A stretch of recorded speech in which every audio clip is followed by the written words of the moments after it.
Hola, ¿qué tal a todos? Bienvenidos nuevamente a Entrevistas en Directo. Hoy una nota más que interesante con una persona con amplia trayectoria en el periodismo.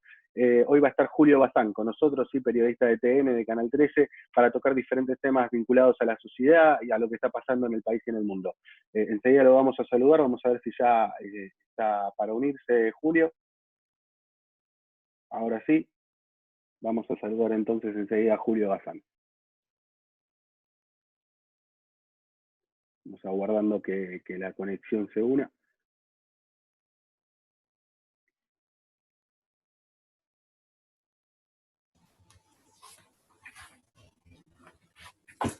No lo estoy escuchando. ¿El volumen? Hola, sí, Julio, yo lo escucho. ¿Usted me escucha? Hola. Sí, ¿qué tal? ¿Me escucha? Un momentito, estamos terminando de instalar. No hay problema, lo esperamos. Ahí arriba, ahí abajo.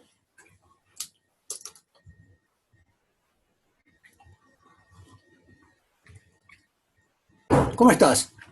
Todo bien, Julio, encantado, un gusto saludarlo.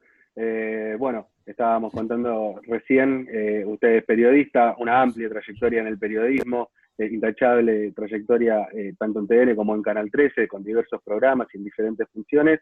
Así que bueno, saludarlo, darle la bienvenida a Entrevistas en Directo y un poco empezar a consultarle cómo está transitando estos días, estos largos días de pandemia, que bueno, sin salir a la calle, me imagino que es el lugar donde un periodista se siente más cómodo, que es prácticamente la oficina, la calle para un periodista. ¿Cómo lo está viviendo? Mirá, hace 127 días que estoy en mi casa. Yo tengo 73 años, estoy en la edad de riesgo y con buen criterio en el canal no quieren que yo trabaje, porque mi lugar es la calle. Estoy ahora como una especie de reemplazo, estoy escribiendo en la TN, en la web de TN, y justamente me pidieron que escribiera una nota con mis experiencias. Y yo les contaba que en mi ventana, el Parque Centenario, que lo tengo enfrente, amanece cada día más verde, más exuberante, y yo lo veo y veo que florece ese parque y trato de que no me marchites, que no se marchite mi espíritu por el síndrome de abstinencia, de salir a la calle. Estoy como el preso que quiere salir en libertad, que quiere salir a la calle, porque la calle es el lugar de mi trabajo histórico durante décadas. Y hay dos cosas. Una, no puedo salir, y otra, en mi programa, aparte de las notas que hago, tengo ese programa que se llama Esta es mi villa, desde hace 8 años. Recorro todas las villas de la Argentina, desde Ushuaia a La Quiaca, literalmente, y ahí busco historias de progreso, de trabajo, historias alentadoras. Y también es uno de los lugares de riesgo, y entonces pondríamos en riesgo también a los camarógrafos, y además no tengo avión para recorrer el país, así que por ahora me tengo que quedar en mi casa, y entonces escribo. Decía usted en esa misma nota que hacía mención, un poco esto de sin trabajo y sin la familia uno no está completo, ¿no? Y creo que resume a gran parte de la gente, a gran parte de la sociedad argentina, que no puede salir a hacer lo que hacía cotidianamente, que quizás está trabajando desde la casa o sin poder vincularse con los amigos, con la gente conocida, e incluso gente que han sido familiares y no han podido verlo. Quizás resume, como le decía, a mucha gente que está viviendo esta situación. Sí, eso se siente mucho, el contacto con los familiares, con los amigos, y hay que buscar alternativas. Como no puedo salir en la pantalla, escribo, te dije. Y, por ejemplo, los sábados yo me reúno con mis compañeros maestros, yo me recibí de maestro y ejercí poco tiempo, y nos juntamos a comer asado y a cantar. Y ahora vamos a experimentar para ver, somos 5 o 6 en el conjunto, para ver si podemos hacer esa reunión y cantar, no comer asado, por supuesto, pero cantar cada uno desde su casa, unir nuestras voces, las guitarras, buscar alternativas. Hay gente que la está pasando mucho peor. Yo me conmuevo, a mí me duele la situación de tantas personas que se quedaron sin el ingreso para mantener a la familia, el que tuvo que cerrar el negocio, la pyme, el cuentapropista, que no puede salir a trabajar. Ellos están sufriendo en serio. También pienso en mis compañeros que salen a la calle cotidianamente y se arriesgan. Mi hija Jazmín es periodista, trabaja en el diario Clarín, y ella hizo una nota, creo que es la única periodista que hizo una nota en la sala de terapia intensiva del Hospital Evita de Lanús. Y después, cuando quisieron replicar la nota en el canal, los camarógrafos se negaron a ir a ingresar a la sala de terapia intensiva porque era muy peligrosa. Yo estoy orgulloso de mi hija que se arriesgó, y comprendo y justifico y apoyo a mis compañeros que quieren evitar los riesgos innecesarios, exagerados. Por supuesto. ¿Y cómo ve la gente, Julio? Porque al principio parecía haber una buena adaptación a la cuarentena, parecía que la gente, bueno, lo respetaba, lo llevaba con tranquilidad. Con el correr de los días, cada vez los días sean más largos, se empieza a notar la angustia, la desesperación y quizás la impotencia, ¿no? De no poder hacer nada contra una enfermedad, contra un virus que está en Argentina y en el mundo. Yo creo que se mezclan dos sensaciones. Yo en esa nota cuento que la primera vez que salí para ir al médico, me daba miedo hasta de respirar abajo del barbijo. Pero después el acostumbramiento hace que se le vaya perdiendo el miedo, y eso es lo que pasa, me parece. Mucha gente le perdió el miedo, ese miedo inicial, ese miedo que siempre es más grande cuando es un miedo a lo desconocido, y bueno, y prueba y sale, y después ve a un familiar o un amigo, después va a una reunión y se producen esas situaciones de irresponsabilidad que hacen que se propague el virus, se favorezca la propagación del virus. Es inevitable la propagación, pero con esas actitudes irresponsables. Y estaba pensando que en estas situaciones de prueba los ciudadanos necesitamos ejemplos virtuosos, más que consejos y recomendaciones, ejemplos virtuosos. Y vemos que nuestros referentes, nuestros principales dirigentes, incurren en actitudes que inexplicables. Aquel secretario de municipalidad que lo encontró la gendarmería jugando al pádel, o hace poco esos funcionarios de educación de la ciudad de Buenos Aires que aparecen en la pantalla bailando y abrazándose sin barbijo. Y esas son malas señales que desaniman a la gente. La gente responsable está cumpliendo con las recomendaciones, pero si ve, por un lado, que los responsables incurren en esas irresponsabilidades. Permiso. Sí. Y por el otro, los actos de corrupción, que son más estremecedores porque la corrupción siempre es reprochable, pero cuando se hace con el paquete de arroz que va a comer el que vive en la villa y que si no va a pasar hambre, o con el respirador que puede salvar una vida, hasta con eso lucrar, todas esas cosas revelan, pero sobre todo me parece que hace que la gente se desanime, y eso es muy peligroso. Claro, y pensaba también que desde las autoridades no hay como una respuesta clara, no hay nunca una certeza o una respuesta contundente para mucha gente que la está pasando muy mal. Usted decía la gente que viaja, la gente que vive por ahí del turismo y muchos rubros que están pasando una situación desesperante. Siempre hay como mucha especulación, ¿no? que viene desde arriba y no hay nunca una certeza para que por lo menos puedan proyectar o intentar tener en claro algo. La certeza es una palabra clave. Y otra palabra que estamos pronunciando constantemente, la infodemia, esas fake news y enfermedades y noticias falsas tan peligrosas que pueden provocar hasta la muerte de miles o de millones de personas eventualmente, y en la que se cae con tanta facilidad nuestro presidente Alberto Fernández al principio. Acordate que había recomendado tomar bebidas calientes porque él había leído que la Organización Mundial de la Salud decía que la bebida caliente combatía el virus. Era una noticia falsa y él entró en esa con 1.800.000 seguidores en Twitter y toda la difusión que tiene un presidente de la nación. si vamos a Trump, que recomendó inyectarse cloro y cosas así. Esa infodemia es muy perjudicial. Lo que pasa es que certeza no tenemos. Esta enfermedad, este virus tan desconocido, sorprendente, dinámico, si desorienta a los especialistas, a los infectólogos, a la Organización Mundial de la Salud, no le da certezas a la gente. Y la gente, ¿dónde busca certezas? En esas falsas noticias que se propagan, se viralizan, ¿no? Por supuesto. Y acá juega un rol muy importante también el periodismo, ¿no? ¿En qué momento está el periodismo argentino? Porque el periodismo debiera, digamos, llevar justamente información real a la gente, darle tranquilidad o darle conocimiento verdadero.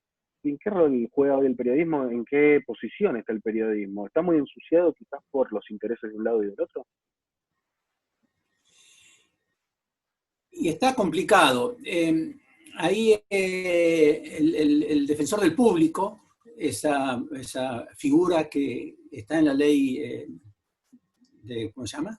En la ley de medios, ¿no? En la de audiovisual, hizo una serie de recomendaciones muy atinadas a los medios, evitar las espectacularidades, evitar informaciones que puedan provocar pánico, evitar las escenas truculentas, una serie de buenos consejos, pero que lamentablemente no se cumplen cabalmente. Hubiera sido ideal que se cumplieran. Y acá, bueno, de entrada, para poner un poquito de contexto, de entrada el gobierno hizo una cosa buena, se reunió con los CEOs, con los directivos de todos los medios importantes de la Argentina, gráficos, televisivo, radial, y para pedirles precisamente eso, moderación, colaboración, para mandar información veraz, responsable y chequeada a la gente. Eso, por ese lado, estuvo bien. Y además, estuvo bien también en apoyar con esa contribución para pagar el sueldo de los trabajadores, que ese auxilio, esa soga que se le tira, alcanzara también a las empresas periodísticas, para que no se corte el flujo de información. Después hubo, porque también están los dos factores, ¿no? El Estado y el periodismo. Vamos a hablar de los dos. Pero ADEPA, también al principio de la cuarentena, se pronunció y pidiendo o advirtiendo sobre los gobiernos autoritarios que, aprovechando la emergencia de la pandemia, limitan la libertad de información. Y no fue una advertencia que es como que no tiene sentido, porque ahora estábamos comentando que el presidente le envió a Viviana Canosa un mensaje intimidatorio para el periodista que lo recibe. Yo no voy a dudar de la intención del presidente, pero si un mensaje de esas características, que todos conocemos lo que le dijo, la periodista dijo, a mí me dio miedo hasta físico, me costaba respirar, y es lógico, es la presión de un presidente. Así que hay que tener cuidado también con esa iniciativa del ciberpatrullaje que lanzaron como un globo de ensayo, aprovechando la emergencia, avanzar sobre las libertades, sobre la libertad de información, que es fundamental. Y después está el rol de los periodistas. Muchos medios cayeron en la tentación de la espectacularidad. Esas imágenes del coronavirus como un monstruo que aparece de repente con música también espectacular, conmovedora, y la búsqueda de historias, las famosas historias de vida, es decir, focalizar más lo sentimental que la noticia que tiene valor para la sociedad en este momento de prueba. Así que ese es el tema. Bueno, además, ya sabemos cómo está el periodismo. El periodismo está dividido por la grieta que divide a toda la sociedad, y eso es un inconveniente. En tiempos, además, en que hay un esfuerzo por desacreditar a los periodistas, y bueno, eso le crea confusión a la gente. En este momento se necesita claridad, pero esa grieta parece que no se puede cerrar ni aún ante esta amenaza, porque lo ideal hubiera sido que gobierno, oposición y los ciudadanos olvidáramos las diferencias y buscáramos la forma más concreta y efectiva de enfrentar conjuntamente a este coronavirus. Pero lo que pasa es que no se aceptan las críticas, y entonces el pobre Cristo que se le cerró el negocio, o es un dentista, o un mecánico, un cuentapropista, o un cartonero que no puede salir, y dice, por favor, a ver qué se puede hacer guardando los cuidados necesarios y podremos volver a trabajar. Y entonces enseguida, desde el gobierno y de los medios oficiales, son anti-cuarentena y los descalifican. Así que eso es un problema. No hay paciencia, no hay búsqueda de acuerdos, hay agresión que se ve y se agreden los políticos. Imagínate cómo se siente la sociedad.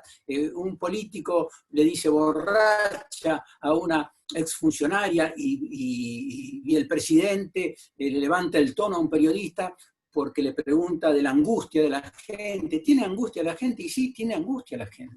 ¿Cómo no va a estar angustiada con esa caída de la economía? No puede ver a los familiares, a los hijos, a los amigos, y está angustiada. Y todo rodeado en un contexto de violencia que atraviesa el país hace años. Me da un poco el pie con esto de la libertad de prensa para preguntarle, bueno, sobre el episodio que a usted lamentablemente le tocó vivir, un episodio de mucha violencia, en donde, bueno, lamentablemente usted fue atacado e increpado por gente de la sociedad, y el otro día, hace poco también, con colegas de C5N, otro episodio de violencia donde la libertad de prensa se pone en cierta forma en juego. No, parece no haber solución, parece que la violencia no deja de estar en la sociedad. ¿Esto a qué se debe? Mira, cuando fue ese episodio, yo estaba en la calle trabajando y un grupo de fanáticos inadaptados me rompieron la cabeza y ellos mismos dijeron que me querían matar. Y yo en ese momento hice una advertencia. Y estaba el diputado Moró, después presidente de la Comisión de Libertad de Prensa, y él dijo en la sesión, la culpa de que le hayan querido matar a Bazán es de un poco de la gente y un poco porque Bazán trabaja en TN. Y yo dije, bueno, pero esto es peligrosísimo. Le dije, miserable esa actitud y muy peligrosa. Estos grupos fanáticos actúan así y piensan así por la influencia de los políticos. Entonces, yo le dije, usted tenía una excelente oportunidad de echar agua, ¿no?, al fuego de la grieta, del fanatismo, y le echó nafta. ¿Cómo usted va a decir? Le dije en ese momento que a mí me pegaron porque trabajo en TN, y cuando le pegan a otro va a ser porque trabaja en C5N. Le dije eso hace 2 años o 3, ya ni me acuerdo. Y bueno, pero pasó. Ahora le pegaron uno de 5N. Yo creo que fui el primero o uno de los primeros que con más énfasis condené, repudié ese ataque. Y sin ningún pero, no se puede atacar a un periodista, el periodista tiene libertad. El que no le gusta lo que dice un periodista tiene que cambiar de canal o cambiar de... Bueno, entonces, los políticos son los que en vez de cerrar la grieta, la abren cada vez más. Y después, la justicia. Los que a mí me atacaron estaban filmados, y yo hablé con el juez. Le dije, mire, usted no va a hacer nada, le digo. Yo conozco cómo es la justicia. Usted no va a hacer... No, Bazán, yo le aseguro. Le digo, no va a pasar nada. Entonces, con políticos que en vez de echarle agua al fuego del fanatismo, le echan nafta. Y con una justicia que no hace nada y le asegura impunidad al que me rompió la cabeza a mí, y si yo le rompí la cabeza a Bassani y no me hicieron nada, le voy a romper la cabeza a otro. O sea, hay dos cosas, la responsabilidad de los políticos y la inacción de la justicia. Esas dos cosas tienen que solucionarse. Pero vos fíjate, no se aprenden, acá en la Argentina no se aprenden lecciones, pasan las cosas y vuelven a pasar, y vuelven a pasar, y van a seguir pasando. Y hablando de impunidad, de justicia, me da el pie para entrar en el tema de la inseguridad también, que otra vez vuelve a ser tema de agenda. Parece que pasan los gobiernos, pasan las agendas y la inseguridad sigue estando y parece lejana una solución a este asunto. La justicia no toma las cartas en el asunto que debiera y por eso estamos viviendo otra vez agresiones a jubilados y que desencadenan en acciones más violentas como, bueno, es un homicidio, ¿no? ¿Hay alguna solución a esto? ¿La justicia en algún momento va a actuar como corresponde? Y es que está muy, muy complicado. Eso también viene pasando hace mucho tiempo. Yo creo que hace, no sé, 5 años o a lo mejor 10 años, en el noticiero yo tenía una sección que se llamaba Vivir con Miedo, porque eran constantes los asaltos, los asesinatos, los ataques, los robos con violencia. Ese problema también, pasan los años y no se le encuentra la solución. Yo no sé si los gobiernos no quieren, no pueden o no saben. Directamente hay que sospechar, porque nosotros sabemos de los manejos de la policía, de la corrupción de la policía que está mezclada con el tráfico de drogas, con los robos de autos, con los desarmaderos. Es decir, cada 2 por 3 salen noticias de que los policías fueron agarrados con la mano en la masa. Con esa policía y la justicia, que en otra cosa que indigna a la sociedad, de jueces que liberan a presos que después matan. Entonces, actitudes que podría tomar la justicia. El juez tiene una gama de posibilidades cuando trata un asunto, pero en estos tiempos de crisis tendrían que mostrar cierta energía a los jueces para llevar un poco de tranquilidad a la sociedad. Pero ¿qué pasa? Acá se liberan los presos a la calle y son, en todos estos casos, en estos casos recientes, son todos reincidentes los delincuentes y eso se va a agravar todavía. Porque si uno escucha, yo estaba escuchando al jefe comunal de Mar del Plata, el ex juez Montenegro, que él decía, con el conocimiento que tiene, profesional y político, que después de estas liberaciones masivas de delincuentes se iba a incrementar el índice de criminalidad. Así que ese es un motivo mayor. Y además, el problema de la caída de la economía, la pérdida de puestos de trabajo, mucha gente empujada a la miseria. Es un panorama muy complejo el que estamos enfrentando. Y no vemos, lamentablemente no vemos que la policía y la justicia actúen. Además,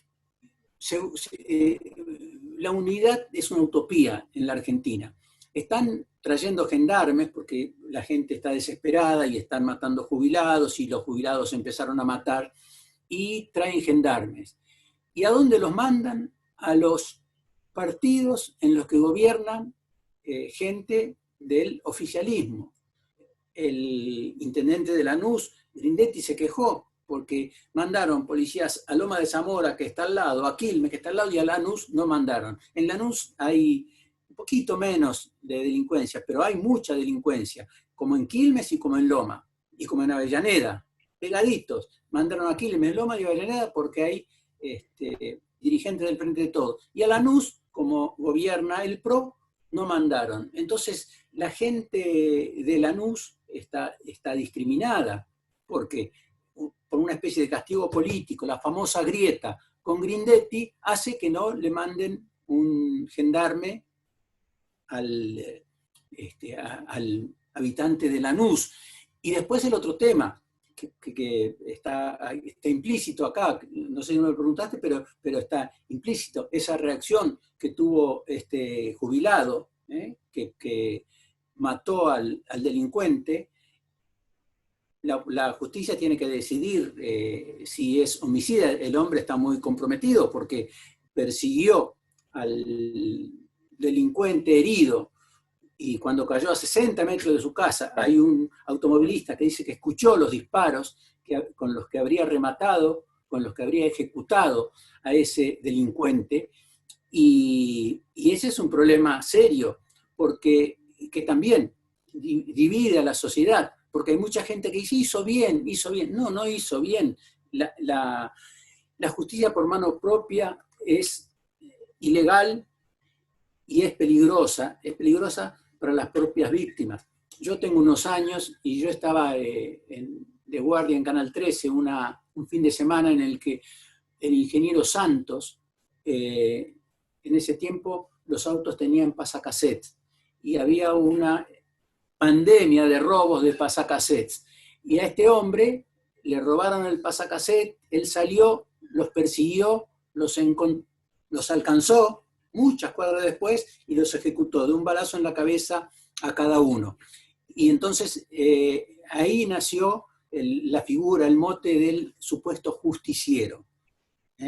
Bueno, si la gente sale a hacer justicia por mano propia, a tratar de convertirse en justiciero, va a haber un problema serio.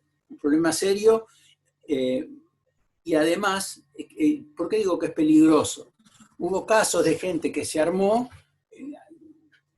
ante el miedo o la sospecha que estuvieran asaltando a su casa y dispararon y mataron al hijo, por ejemplo. Y por eso digo que es peligroso en muchos sentidos. Claro, y se termina transformando en una cadena quizás imparable. Estamos hablando con Julio Bazán, periodista de TN de Canal 13, amplia trayectoria en el periodismo. Julio viajó por el país, recorrió, como él dice, de norte a sur en todo el país, viendo mucha desigualdad, me imagino, ¿no? Que es un tema que está conectado, por supuesto, con todo esto que venimos hablando. ¿Qué experiencias, qué forma de ver la vida le cambió al recorrer el país y estos lugares quizás humildes, sin tantos recursos, como para poder, lo que usted decía al comienzo, ¿no? Salir adelante y proyectarse ante una situación así?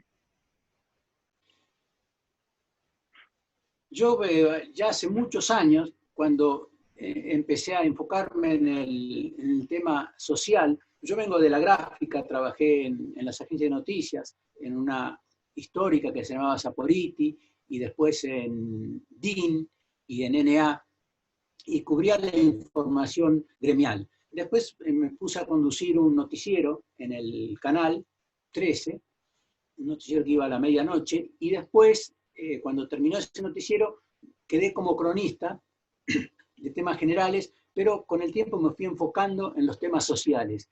Y en ese momento, yo un día en que estaba en mi escritorio pensando, yo digo, tengo que cambiar mi forma de trabajo, tengo que involucrarme, tengo que decir lo que le pasa a la gente, darle voz a la gente. Y me tocaban situaciones muy dolorosas durante el menemismo, cuando los chicos se morían de hambre, la desnutrición diezmaba a los chicos en las provincias del noreste, del noroeste. Yo llegaba al hospital de Tucumán para hacer una historia esperanzadora de una desnutrida que estaba de piel y hueso y que se había recuperado.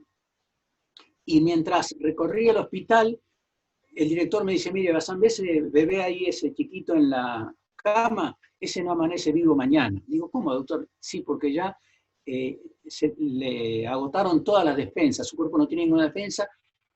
Y le digo, pero no lo puedo creer. Y al día siguiente pasábamos y la cama estaba vacía. Se morían los chicos. Y después también me tocó trabajar en esa etapa histórica de la rebelión de los pueblos contra el ajuste salvaje, el ajuste económico salvaje, durante el menemismo, especialmente en Santiago del Estero, por ejemplo, ahí yo cubrí la reacción del pueblo, más llamativa todavía porque se produjo en una gente que está mimetizada con la siesta, los santiagueños, tranquilos, y quemaron todos los símbolos del poder, la Casa de Gobierno, cuando digo quemaron, con llamas hasta el cielo, la Casa de Gobierno, el Palacio de Justicia en este orden, la legislatura, y después saquearon e incendiaron la casa de los 10 dirigentes, desde el ex gobernador Juárez hasta diputados y funcionarios de ese momento. Y yo cubría eso y decía, con una casa en llamas hasta el cielo de un intendente al que le habían sorprendido en el galpón mercaderías que estaban destinadas a auxiliar a la gente en tiempos de inundaciones. Habían pasado las inundaciones, él nos repartió los colchones y se los quedó para repartirlos en la época de las elecciones. Le quemaron la casa y con esa llama decía, están saqueando y quemando todo, y se sienten justificados porque ven que los políticos corruptos se enriquecen en un mes o en 6 meses y ellos tienen que pasar años para poder mandar un chico a la universidad. Y bueno, ese es el trabajo. Además, recibí mucha respuesta de la gente. Fue un momento estratégico porque fue el momento de la globalización de la información. Cuando salíamos nosotros con los... Perdón, salíamos nosotros... ¿Me ven bien? ¿Me ven bien? Sí, sí. Sí, sí, me apareció una cosa acá en la compu. Porque salíamos nosotros con los camiones satelitales y en las provincias la prensa estaba sojuzgada, completamente controlada por los gobiernos autoritarios y por los gobiernos feudales, que se pasaban de padre a hijo las gobernaciones, y la gente no tenía posibilidad de expresarse. Y ahí en Santiago del Estero salíamos en vivo por TN, y la gente llorando me abracé, me decía, Julio, dice, es la primera vez que nos podemos hacer escuchar, que en la Argentina y en el mundo saben lo que nos pasa.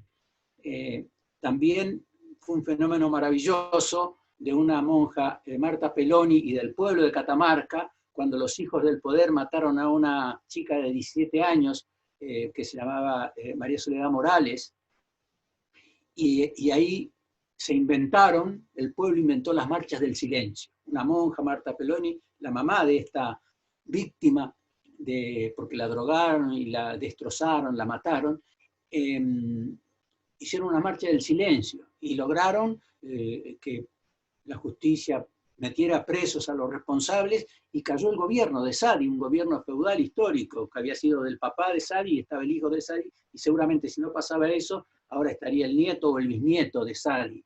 Y bueno, eso pudimos reflejarlo nosotros con otros periodistas, Fanny Mandelon y otros, porque era esa la globalización de la información.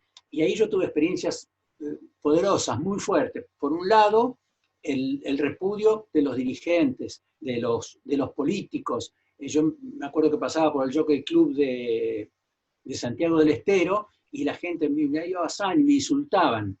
Y cuando intervino el gobierno nacional, la provincia de Santiago del Estero, se juntó todo el pueblo en la plaza. Y cuando llegué yo con el camarógrafo, la gente, el pueblo me levantó en andas y gritaba, Julio querido, el pueblo está contigo. No era a mí que me levantaban en andas, era al periodismo, que le había dado voz después de décadas o de siglos de silencio, de mordaza. Así que esas fueron experiencias muy importantes que me hicieron descubrir que el periodismo, la función fundamental del periodismo es darle voz a los que no tienen voz. Yo cuando salgo me conmuevo con la gente, si la gente sufre, yo sufro, si la gente tiene una victoria, aunque sea módica, yo me alegro. Qué impactante esto de que la gente, el pueblo argentino, le da pie y le da lugar, le abre las puertas quizás de su casa para que la gente que vive en otras partes, que quizás no tiene tanto conocimiento de cómo se vive a lo largo y a lo ancho del país, tenga la oportunidad de conocer y de ver todas las realidades, y cómo los políticos, en contraste, muchas veces cierran las puertas e intentan ocultar quizás estas cuestiones que son parte de la Argentina y son parte de la realidad social. Pero ¿sabés qué? Perdón que te interrumpa. Lo que no pueden ocultar es la reacción de la gente, porque también nosotros con ese grupo de periodistas empezamos a mostrar también el nacimiento de las reacciones populares con los cortes de rutas, y esas represiones cada vez más duras, que bueno, empezaron con balas de goma, con palazos, y después ahí en Ushuaia hubo con Víctor Choque, el primer muerto de la represión de movilizaciones en tiempo de democracia. Hubo muchos muertos durante el gobierno de Menem y durante el gobierno de Kirchner en las represiones. Con este conocimiento que usted tiene, con esta experiencia a lo largo de los años recorriendo el país, ¿cómo ve a la Argentina de acá a unos corto plazo, a unos 5 o 10 años? Y hay que ver cómo se sale de esta situación tan dramática, porque a nosotros esta pandemia nos sorprendió con la salud pública hecha pedazos, con una crisis económica, con una deuda externa e interna sideral, con una alta desocupación, con altos índices de pobreza, y lo que estábamos esperando era, después de los problemas que no pudo solucionar el gobierno anterior, había expectativas para ver qué hacía este gobierno, al que la mayoría de la gente puso en el poder, pero se atravesó esta pandemia que complicó mucho más las cosas. ¿Y qué estamos hablando? De violencia, de pobreza, cada vez hay más gente que come en los comedores populares o alimentada por el ejército, y crece la pobreza hasta la mitad de la población argentina, y crece la inseguridad, y no se soluciona el problema de la deuda. El panorama es negro, el panorama es realmente preocupante. Para cerrar, Julio, bueno, a esto que veníamos charlando, ¿no? De haber recorrido el país de punta a punta, cuéntenos, déjenos, quizás para irnos, para cerrar, algo positivo, algo que le haya tocado vivir, alguna experiencia, alguna nota que haya hecho que le llamó la atención para bien, una historia que usted ha contado en cantidades de superación también, que seguramente de acá a lo largo de que termine la pandemia vamos a seguir teniendo. Sí, hay montones de historias maravillosas, pero estamos hablando un poco de mí también. Y a mí me ocurrió una cosa realmente maravillosa. Habíamos ido a cubrir con periodistas de todos los canales y de todas las radios de Buenos Aires una noticia trágica. Unos andinistas tucumanos habían ido a Ecuador y habían muerto, un grupo grande. Entonces los traían de vuelta para hacer un velatorio conjunto y sepultarlos acá. Y estábamos con el camarógrafo frente al aeropuerto, esperando dentro del auto. El camarógrafo en la posición del conductor y yo en la del acompañante, con el brazo apoyado en la ventanilla que estaba baja. Y se acerca un señor mayor y vestido humildemente, y me apoya su mano callosa en mi mano y me dice: Julio Bazán, los 5 sentidos del pueblo. Una cosa casi poética, una cosa exagerada, pero hizo eso y se fue. Yo no atiné a decirle nada, pero yo dije, si una sola persona tiene este concepto de mi trabajo, valió la pena ser cronista. Julio, muchísimas gracias por estos minutos, por hacerse el tiempo para charlar un rato. Una trayectoria, como decíamos al inicio, intachable como periodista y como factor social, ¿no? Creo que este tipo de programas y recorrer y mostrarle a la gente, como usted decía, la realidad que no se ve, es importantísimo para el pueblo argentino. Le agradezco en serio estos minutos y seguramente nos estemos encontrando en otro momento. Ha sido un placer y le doy mi saludo a la gente que vaya a ver esta charla. Mucha suerte. Muchas gracias, Julio. Estamos en contacto. Chao, chao.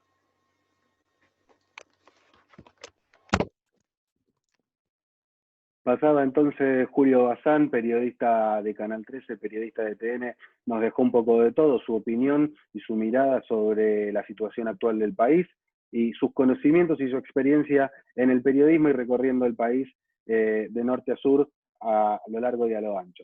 Esperemos reencontrarnos en otra nota, en otra entrevista con todos ustedes. Esto fue Entrevistas en Directo, gracias.